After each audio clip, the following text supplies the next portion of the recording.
Assalamualaikum warahmatullahi wabarakatuh. Baik, saya Zia Amalia Della dari kelas 4F. Adanya video kali ini untuk memenuhi tugas saya pada mata kuliah Filsafat Pendidikan Islam terkait profil Ahmad Hasan dan pemikiran pendidikannya.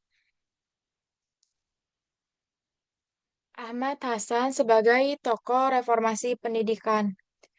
Nah, pertama-tama kita harus kenal dulu siapa sih Ahmad Hasan ini. Nah, jadi Ahmad Hasan atau yang dikenal sebagai Buya Hasan, beliau ini digambarkan sebagai tokoh yang besar gitu di dalam dunia pendidikan Indonesia. Eh, Buya Hasan lahir di Singapura tahun 1887 dari keluarga yang sangat sederhana, nggak kaya raya, tapi penuh sama nilai-nilai agama dan semangat belajar. Dari kecil, Buya Hasan ini sudah menunjukkan sifat kritis, selalu pengen tahu lebih dan haus ilmu, dan tidak cuman menerima apa adanya. Nah, sifat-sifat ini yang bikin akhirnya Buya Hasan jadi reformis pendidikan. Buat Buya Hasan, pendidikan itu tidak hanya soal menghafal pelajaran buku atau hanya mengejar nilai bagus di rapot, tapi Buya Hasan juga punya visi yang lebih dalam, yaitu pendidikan harus membentuk karakter yang kuat, bikin orang punya nalar tajam, dan bisa bikin jernih buat ngadepin kehidupan. Dan di sini dikutip bahwasanya pendidikan adalah jalan menuju kehidupan yang bermakna. Next. Di sini ada latar belakang dan perjalanan hidup dari Buya Hasan. Nah, perjalanan hidup Ahmad Hasan. Jadi Ahmad Hasan kan seperti yang tadi sudah dijelaskan bahwa beliau lahir dari keluarga yang sangat sederhana, tapi nilai agamanya kuat. Jadi dari kecil itu sudah terbentuk sama prinsip-prinsip keimanan yang kokoh. Kemudian Buya Hasan pindah ke Indonesia pas zaman penjajahan Belanda atau yang dulu disebut dengan Hindia Belanda.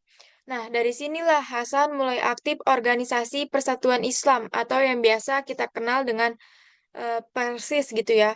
Yang jadi tempat Buya Hasan ini menyebarkan pemikiran-pemikirannya. Buya Hasan juga punya gaya komunikasi yang tegas, lugas, dan penuh karisma.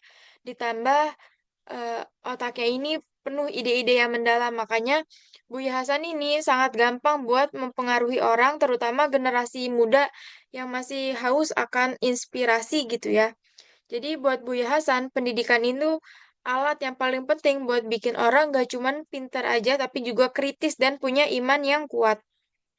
Next, pendidikan yang praktis dan relevan.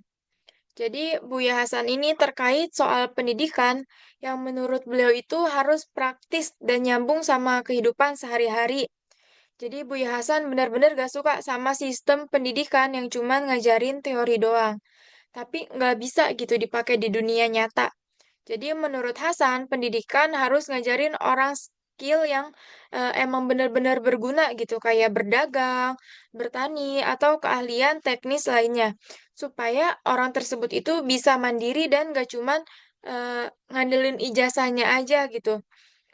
Buya Hasan juga yakin kalau pendidikan, kalau sekadar hanya menghafalkan fakta atau rumus-rumus, itu nggak akan membuat generasi kreatif atau produktif. Jadi inginnya Buya Hasan itu pendidikan intinya harus bikin orang siap hidup, bukan cuma siap ujian aja. Next, kritik terhadap pendidikan kolonial. Jadi kritik Buya Hasan terhadap sistem pendidikan zaman penjajahan Belanda. Waktu itu sekolah-sekolah dibikin sama Belanda kan buat ngeluarin orang-orang yang cuman patuh dan cuman ngelayanin kepentingan penjajah. Kayak jadi pegawai, rendahan, atau cuman jadi buruh. Nah, Buya Hasan ini benar-benar gak setuju sama pendekatan ini. Buya Hasan pengen pendidikan itu bikin orang punya pikiran yang bebas, berani mikir sendiri, dan gak cuman jadi alat buat pihak lain gitu. Dan buat Buya Hasan, pendidikan harus ngasih keberanian buat nanya, nggak cuman sekedar nerima apa adanya aja, dan harus bikin orang itu ngelihat potensi dari diri mereka sendiri.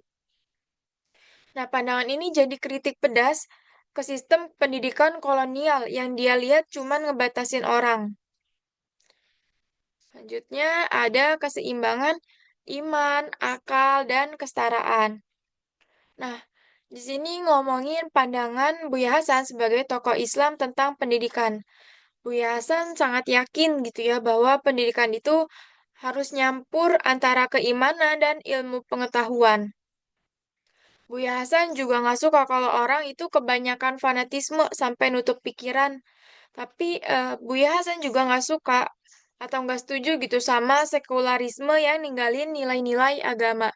Jadi buat Buya Hasan, akal itu anugerah dari Tuhan yang harus tetap diasah pakai ilmu. Dan iman itu salah satu kompas biar kita nggak nyasar gitu. Selain itu, Buya Hasan juga perjuangin pendidikan yang inklusif, yang bisa dijangkau sama semua orang. Jadi nggak cuman orang kaya aja yang bisa sekolah. Nah, makanya dia dukung bikin sekolah rakyat yang murah, supaya anak-anak dari keluarga yang sederhana punya kesempatan belajar. Di sini terakhir yaitu ada warisan dan relevansi pemikiran Hasan. Di zaman modern yang penuh distraksi, seperti media sosial atau informasi yang overload gitu. Nah, visi Buya Hasan ini soal pendidikan yang kritis, praktis, dan penuh nilai-nilai mulia masih bikin banyak orang yang kagum gitu sama pemikiran beliau. Karena Buya Hasan ngajarin kalau pendidikan kan gak cuman soal ngejar prestasi akademik aja gitu ya, atau dapat nilai yang bagus, tapi juga ngebentuk orang gimana orang ini supaya bermanfaat untuk masyarakat.